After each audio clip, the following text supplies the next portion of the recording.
Sobat Pelajar, berjumpa lagi dengan saya di mata pelajaran ekonomi.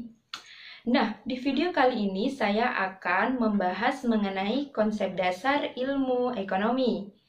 Untuk kalian yang sedang menyaksikan video pembelajaran ini, semoga apa yang kalian saksikan dapat membuka cakrawala kalian mengenai ekonomi.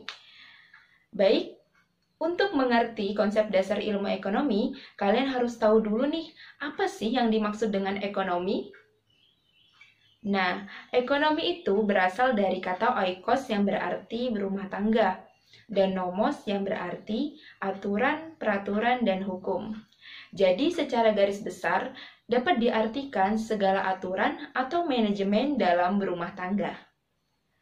Secara sederhana, ilmu ekonomi adalah ilmu pilihan. Nah, manusia itu biasanya ingin ini, ingin itu, banyak sekali keinginan manusia.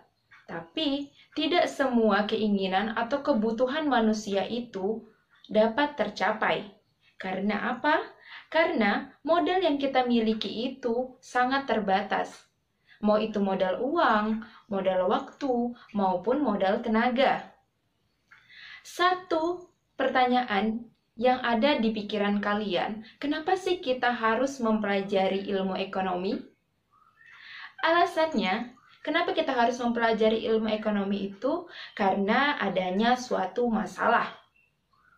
Kita ketahui bahwa setiap ilmu itu akan lahir karena suatu masalah yang terjadi di kehidupan masyarakat, termasuk ilmu ekonomi.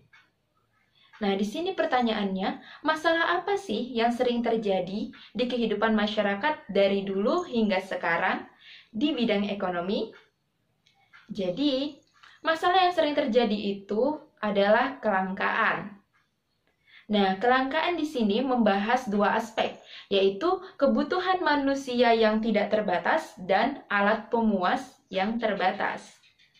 Di sini yang harus kalian pahami, alat pemuat terbatas itu bukan karena jumlahnya yang sedikit, melainkan seberapa banyak pun alat pemuas yang tersedia tidak akan bisa memenuhi kebutuhan manusia yang tidak terbatas. Itu yang harus kalian pahami. Adapun penyebab-penyebab terjadinya kelangkaan itu sendiri, yang pertama, keterbatasan benda pemenuhan kebutuhan di alam. Yang kedua, kerusakan sumber daya alam akibat ulah manusia. Yang ketiga, keterbatasan kemampuan manusia dalam mengolah sumber daya ekonomi. Dan yang keempat, peningkatan kebutuhan lebih cepat dibandingkan dengan ketersediaan alat pemuas. Nah, dari dua aspek masalah tadi, kebutuhan manusia yang tidak terbatas dan alat pemuas yang terbatas, di sini manusia dituntut untuk melakukan pilihan. Yang nantinya, pilihan yang dilakukan manusia ini akan memunculkan skala prioritas. Nah, skala prioritas itu apa sih? Skala prioritas itu adalah semua kebutuhan manusia dari yang terpenting, kemudian lumayan penting, dan yang terakhir kebutuhan manusia yang kurang penting. Itu skala prioritas. Jadi di sini manusia jika sudah tahu kebutuhannya yang tidak terbatas tadi, sedangkan alat pemuasnya itu terbatas, dia dituntut untuk melakukan pilihan secara bijak. Maka dari itu ilmu ekonomi sering disebut dengan ilmu pilihan. Adapun kebutuhan yang tidak terbatas tadi terbagi menjadi 4. Yang pertama, kebutuhan berdasarkan intensitasnya. Kebutuhan berdasarkan intensitasnya itu terbagi menjadi 3. Yang pertama, kebutuhan primer. Kebutuhan primer itu adalah kebutuhan yang wajib harus pertama dipenuhi oleh manusia. Contohnya, sandang, pangan, papan, yakni pakaian, makanan, minuman, dan tempat tinggal yang wajib harus dipenuhi pertama oleh manusia. Yang kedua, kebutuhan sekunder.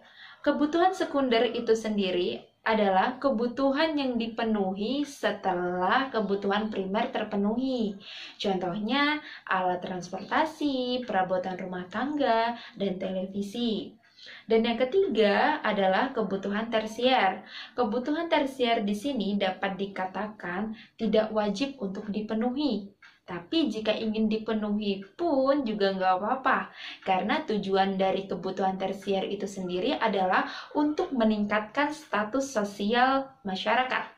Contohnya barang-barang mewah seperti mobil mewah dan apartemen. Nah, jenis kebutuhan yang tak terbatas yang kedua adalah kebutuhan berdasarkan subjek yang membutuhkan. Itu terbagi menjadi dua, kebutuhan individu dan kebutuhan kelompok. Kebutuhan individu adalah kebutuhan untuk memenuhi kebutuhan dirinya sendiri.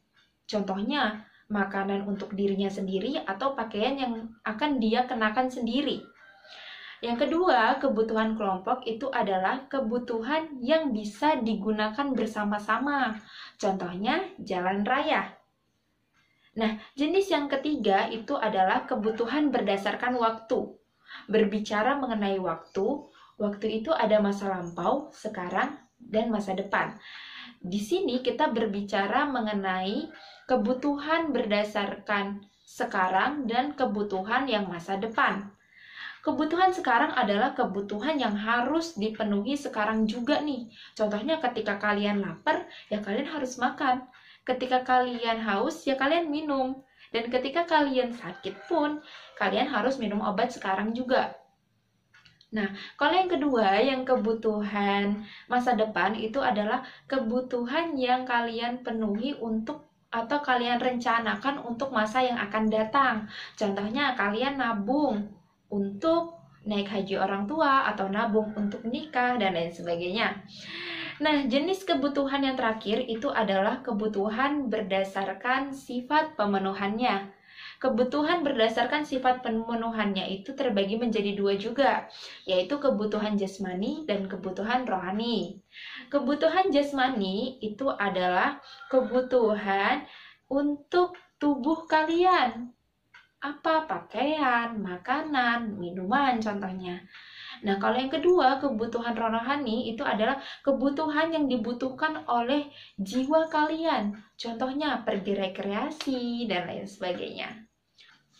Nah, jadi kesimpulannya, setelah kalian mendengarkan semua penjelasan mengenai kebutuhan manusia yang tidak terbatas tadi, pasti kalian berpikir, gimana sih caranya untuk memenuhi kebutuhan-kebutuhan kita? Maka dari itu, kalian harus mengenal yang namanya alat pemuas. Alat pemuas itu sendiri terbagi menjadi dua, alat pemuas barang dan jasa. Alat pemuas barang itu adalah alat pemuas yang memiliki wujud seperti pakaian, makanan, minuman. Sedangkan alat pemuas jasa itu tidak memiliki bentuk, tapi dapat dirasakan seperti motivasi, ceramah, dan layanan transportasi online. Jadi, untuk penjelasan lebih lanjut mengenai alat pemuas akan saya jelaskan di video selanjutnya. Sampai jumpa lagi di video-video berikutnya.